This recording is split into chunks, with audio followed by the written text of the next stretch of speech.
Good morning. It's Sunday, it's 8 a.m., and that can only mean one thing. I am getting ready for my long run, and I thought it might be interesting to take you along with me for a day to show you how I fuel for a big training session. I always try to eat about an hour before my run, and I want to focus on having a hearty meal with lots of carbs.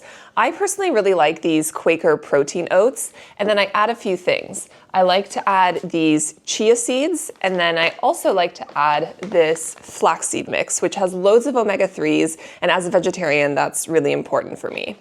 And then finally, I always add some of this Pippin Nut almond butter. This stuff is so good, I go through like a jar a week. Let me show you what the final result looks like. And this is the final result. It probably doesn't look beautiful, but it is delicious. This has probably been my hyperfixation meal for the last year or so. It's so good, and I genuinely look forward to it every single day. I love it. As much as possible, I also like to use these days as training or kind of preparation for what I'm gonna eat on race day. So this will most definitely be my race day breakfast. And the one thing I need to get a little bit better at is practicing my fueling during my run. That was one of the things I struggled with the most during the London Marathon last year. So I'll show you what I'm going to take on the run with me and how I'm trying to train my stomach as well as I'm trying to train the rest of my body to get ready for the marathon. Now let's talk about what I'm going to take with me on my run. I try to aim for around 40 to 50 grams of carbs per hour. I'll put the workout that I'm doing up on the screen somewhere here, but it's going to be around 90 minutes or so. So I'm going to take one gel. These have 20 grams of carbs, and then one of these Scratch Energy Chews packets. These have around 40 grams of carbs. I really like these. I picked them up when I was in the US a few weeks ago. They basically taste like candy. They're delicious. I probably won't end up taking these on race day just because I actually find it quite hard to chew and swallow them, especially when I'm working at harder efforts. But just for a training run like this, they're totally fine, and I do prefer them over gels, just not for race day. It's 9:30. I never know where the time goes in the mornings, but it's finally time to go. It's cold and rainy outside, so I have this jacket on. I don't really mind the rain. I don't think I could live in London if I did, but the one thing I do hate and would love your recommendations for is my shoes just feel like they don't have enough traction, especially for these faster workouts. I just don't feel super secure, especially when it's colder, so I feel like the ground is just a little bit icy and slippery. So if anyone has any recommendations for shoes that are stable and have a good amount of grip, I would love to hear them.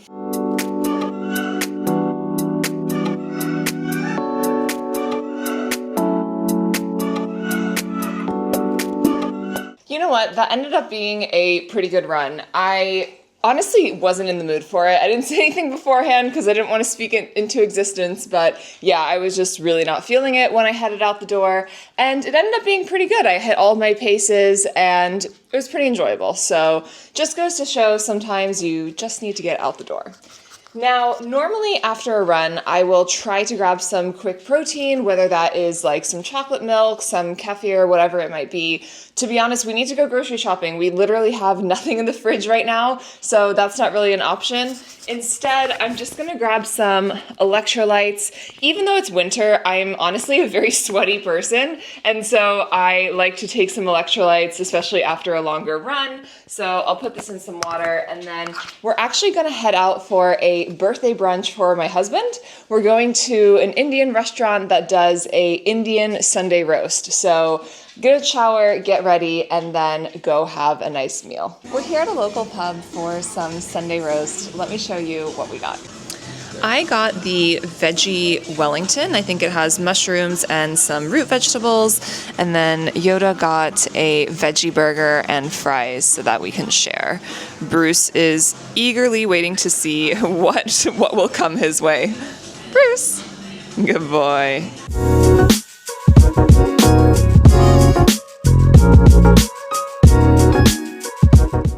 We just got done with lunch. I am no Sunday roast connoisseur, but I would say it was a solid, maybe a 6 or 7 out of 10. It was pretty good, but I'm not sure I would really go back.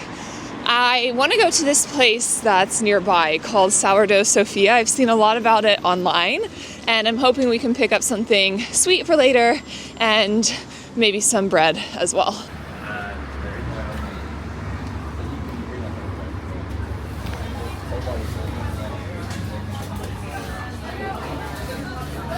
We just got home and I want to try this cruffin that we got from the bakery we stopped by at. It looks pretty good. I'm going to cut it in half just so I don't make a giant mess. And I always want to see what's inside. Oh, yum. I don't really know what this is, to be honest, but I think it's some kind of a chocolate layered thing.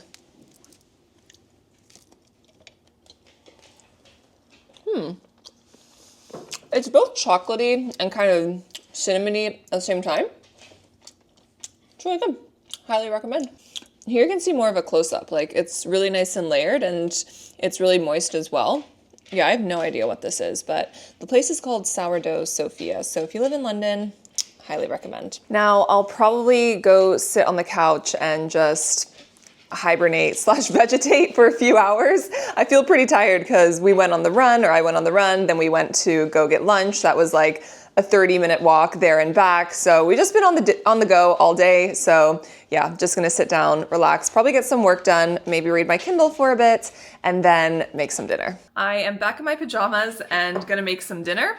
I think we're gonna make some pasta, and then I got some focaccia at the bakery earlier. So let's get that started. I don't know if I'm gonna be able to do this one-handed, but let's see. I don't think we have enough of each pasta shape, so we will be mixing. This is actually an obscene amount of pasta.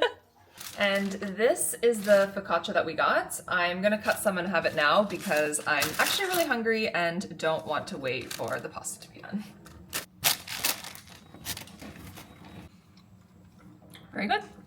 For sauce, I really like this arrabbiata sauce, and I also always like to add some nutritional yeast. So this is really high in B12 and it just has a ton of health benefits. It also has a pretty nice flavor, so I usually add that right into the sauce as well. And here we go. This is the finished product. So we're gonna sit down, eat, and then make some dessert after. One thing I have noticed is that last year while I was training for the marathon, I actually really struggled with eating on my long run days. Not because I didn't want to, but because I think my stomach was always just kind of in knots after these longer sessions.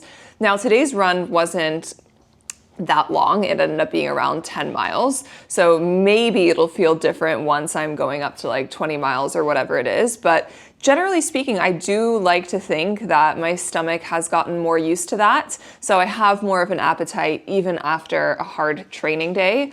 But last year it was a bit of a struggle, and I just had to honestly kind of like force myself to have good meals and make sure that I was still getting a good amount of nutrients in, even when I really didn't want to, because undereating in the long term will definitely lead to injury and also just suboptimal performance. It's time for the best time of day, which is dessert. And yesterday we actually picked up this sticky toffee pudding from Co-op.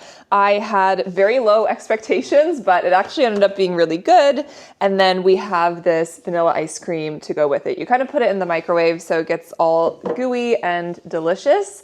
And sticky toffee pudding is by far my favorite dessert. This is the final product. There's loads of like, I don't know, sticky caramel in the bottom, the ice cream melts, delicious. We're probably gonna eat this, and then we've been watching season 2 of Prison Break, such an OG show, but it's a classic for a reason, so we'll probably eat this, watch some Prison Break. This is probably all I'll eat today, but I'll let you know otherwise. I'm definitely hungrier on the day after I do a long run than the day of, but sometimes I do get hungry before bed, and if so, then I'll eat something. But if this is it, then thanks for watching. Don't forget to like and subscribe. I hope this shows that a day of eating, even on a long run, doesn't have to be perfect. I really just listen to what I think my body needs, but I do focus on making sure that I'm getting enough fuel. So thanks again, and see you next time.